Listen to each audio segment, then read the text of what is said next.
This I really discovered on my own by mistake. I just been watching a lot of people doing videos on their, a guy had a request for a ball jointed dowel. He wanted a ball jointed dowel that he was willing to pay $300 for. It's only about this big. I made it. He loved it so much he wants a second one for the same price. That's pretty good money, I would say, to get $600 for 2 ball jointed dowels that you designed. All right, but irregardless. But what I was watching other people, how they were pulling their resins up. Now, they don't get into a lot of detail about this, but I'm going to in this video. And I'm going to probably break this up into different segments. This would be another part. I used to, when I did my resin prints with my end scale, I used to clean them when they were dry. And I even talked about fracturing the supports. I've learned that if I take them off after I get them out of the wash station and I immediately go over to the table over there and I put a piece of cloth down and I start pulling off the supports when they're wet, and I don't even have to wear gloves at this point because it's already been washed in the resin vat. If you want to be picky about it, you can wear your resin gloves, but I don't need them. And then I go ahead and I clean them all up. And then when I clean the wet part, that's not wet. It's just clean from the water, right? Not the alcohol, because it's safe to, play with because it's water-based. I don't think you can do this with ABS. I really don't think you can. But then when I go in with my knife and I notice that instead of, when I hit a support and I want to clean it off with my X-Acto knife or use my nippers or whatever, I noticed, and this is a big notice for me, and I only discovered this about 2 weeks ago, that it doesn't leave a divot, like in a golf course, right? You have a divot when you take a piece of gland out or something. It does the same thing with the resin. When I crack it or take it off the support when it's dry and cured, then I have a divot.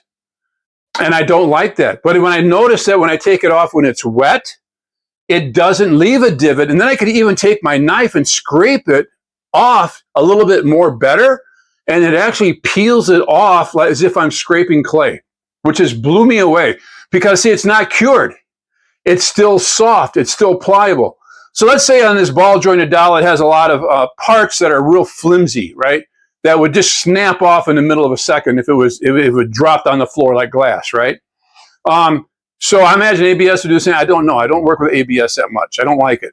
But anyway, so I got a couple of fingers, let's say, in that ball jointed dowel that I made for that guy. And I needed to clean the supports off. Well, they bend.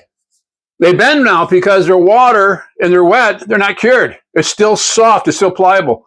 I'm not getting any cracking. I'm not getting any failures. I'm not even getting any divots hardly in my models anymore. And I'm so happy about that. And I started doing it with my N-scale people, my N-scale cars, and I'm getting the same results. Matter of fact, better results. My horses don't even break their legs off anymore because they're still wet. They're still pliable. That's my tip for you. Don't take the supports off after it's cured. Take the supports off before it's cured. That's another thing I'm going to tell you about, an argument that I'm going to have with you on. And I don't care. You can argue about, you can comment about all you want. But when you buy a print and it still has the supports on it, that's another reason not to buy it from that customer. That's another reason to ban him from your store for good, or explain to him why you won't buy from him.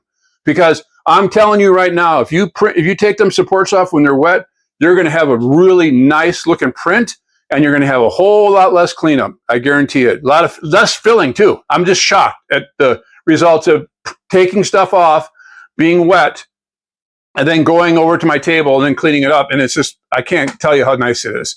I did that with that crystal base over there, and you don't see any problems with that at all.